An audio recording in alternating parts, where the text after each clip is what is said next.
I want to take it to Michael Darda, MKM Partners Chief Economist, because, Michael, I think, long story short, we don't envy you trying to make sense of all of these numbers right now. And so how are you trying to sort of cut through the noise and figure out what the actual narrative is right now? No doubt about it. So we certainly have had some confusing data points, and you all did a great job, I think, at describing the challenges out there, and then also, unfortunately, with the confusion, odd and strange and unsupportive narratives end up starting to take flight. So we have a little bit of that going on. But I like to look at the data and try to just figure out what the data is telling me. And what we had with the last jobs report was a pretty good bump in wages month over month, but weak job growth. And so that does speak to some of these supply side shocks maybe hitting the economy. And I think a lot of those are going to self-resolve over the course of the months and quarters ahead. We also shouldn't go crazy on one jobs report. One thing that we've been talking about with our clients is jobless claims are now making new post-pandemic lows pretty much weekly. And weekly confidence readings have been making post-pandemic highs. And it's really the ratio of confidence to jobless claims that served as a really good high-frequency barometer for the labor market.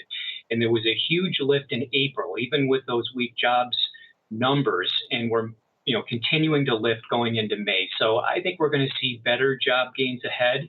There is some inflationary pressure, but that also followed deflationary pressure in the CPI about a year ago. So one way to cut through the noise is just to look at where these data points are, whether it's jobs, GDP, or inflation, relative to the pre-COVID trend growth path, right? Because you had a huge collapse, and now we've had a violent recovery in a lot of statistics. And so you want to take both into consideration. And when we do that, we see the economy is in a V-shaped recovery, but we still have a lot of jobs to make up. Inflation is moving up now, but it's a little less than 1% above its pre-COVID trend growth path.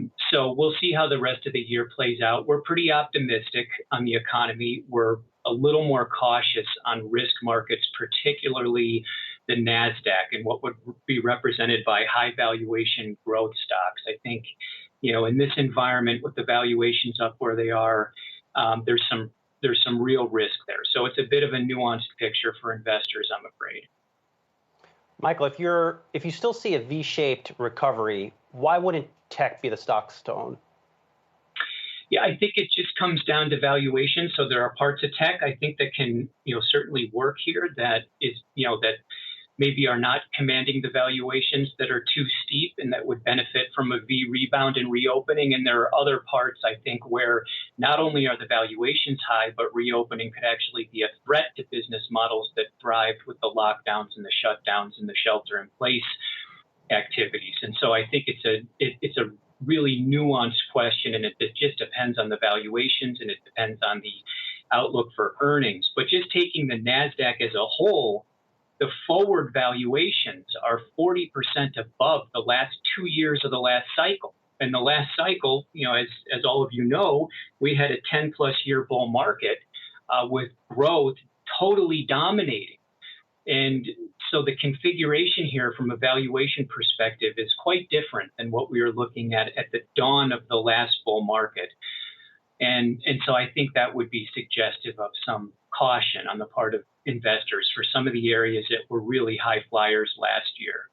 And keep in mind, these discussions of inflation and potential overheating and a V-shaped recovery, any upward pressure on market interest rates, inflation rates, tax rates on capital, all other things equal, those will tend to be valuation headwinds. So the areas of the marketplace we need to be concerned about is those carrying the steepest valuations. Those have the least room to maneuver in an environment where we're debating the trajectory of these variables. And so definitely cause for concern here on what would be represented by the Nasdaq index in particular. 40% of that index is trading at a double-digit price to sales ratio. To me, that is quite concerning in an environment where we're V-shaped rebounding and where we're probably going to see some additional upward pressure on market interest rates and core inflation rates. Mike, speaking about the Nasdaq specifically and some of the dynamics there, let's call it underneath the surface in sort of the tech mid-cap space where you saw, 10, 20, 30 times sales as the going rate for some of these SaaS names. Are you pleased or encouraged by the fact that the overall index has actually held up okay, while underneath the surface, you could go down any kind of screener and you are going to find dozens of stocks that are down 40, 50% from their recent highs. There's been a lot of pain underneath the surface, but the major averages have held in pretty well, the Nasdaq in particular. No doubt about it. That's a great point, actually. And that's exactly what you would expect in the context of a recovering business cycle. So what we've seen here mostly is just a churn and a reorientation in terms of leadership. There's about 13% of the Nasdaq index that's trading at a negative equity risk premium, meaning the earnings yield, the inverse of the PE, is below the 10-year Treasury yield. And if you look at those 13 names, they're down 25+% from the highs of the year. That's a bear market by almost anyone's definition. But as you mentioned, the broad indices are not down in that fashion. Why? Because other areas of leadership have come into vogue, and that's exactly what you'd expect with a rotation, a reorientation in a positive growth environment, not a recessionary environment. So that's actually an excellent point.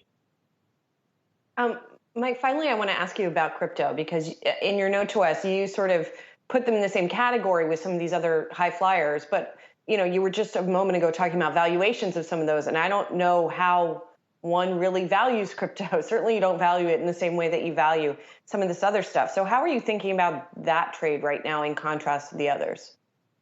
So what we've been warning clients about basically all year is areas of the marketplace that are highly liquidity dependent or trading at extremely high valuations that would tend to come under pressure or increased volatility as inflation or market interest rates or tax rates on capital move up. So you're exactly right. I don't think anyone really knows how to value crypto. You're either bullish or you're bearish.